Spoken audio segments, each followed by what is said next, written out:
When you hear the words, Latino politician, who do you think of?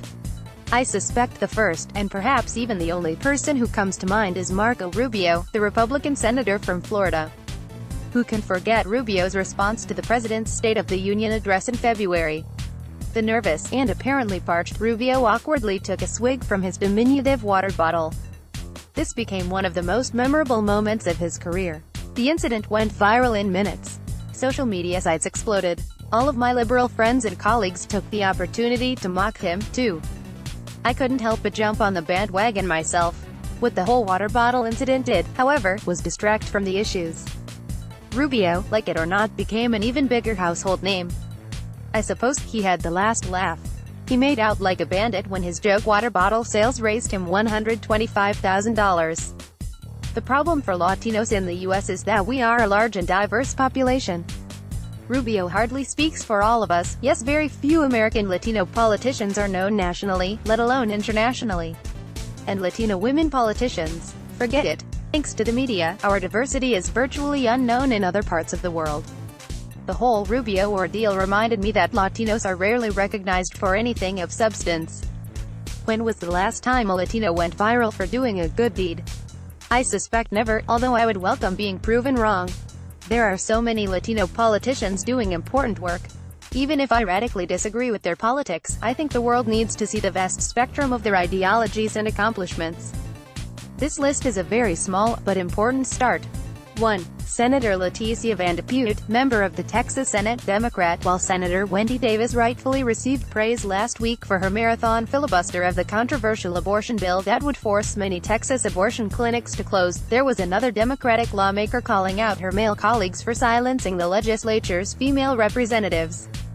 Did the president hear me, or did the president hear me and refuse to recognize me? Van de Putte asked defiantly in an effort to be recognized on the senator floor by the president of the body. At what point must a female senator raise her hand or her voice to be recognized over her male colleagues? Van de Putte is also a strong advocate for veterans, education, and the economic development of San Antonio.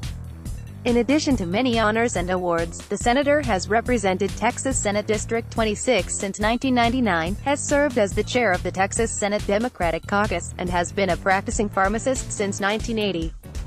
The list goes on and on. I'll be waiting for the Stand with Leticia t-shirts. Feel free to send me one through the mail. To Julian Castro, Mayor of San Antonio, Democrat. The 38-year-old San Antonio native, Mayor Julian Castro, is the youngest mayor of a top 50 American city. Like many Latinos in the United States, Castro comes from humble beginnings. In the keynote address at the Democratic National Convention, Castro told the story of his grandmother Victoria, an orphan who moved to San Antonio as a young girl and dropped out of school after the 4th grade. He also paid tribute to his mother, who was present in the arena, saying that, "She fought hard for civil rights so that instead of a mop, I could hold this microphone."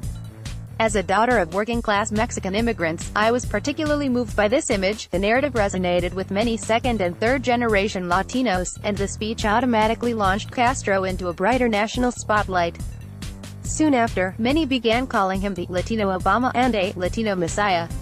Castro's popularity continues to grow.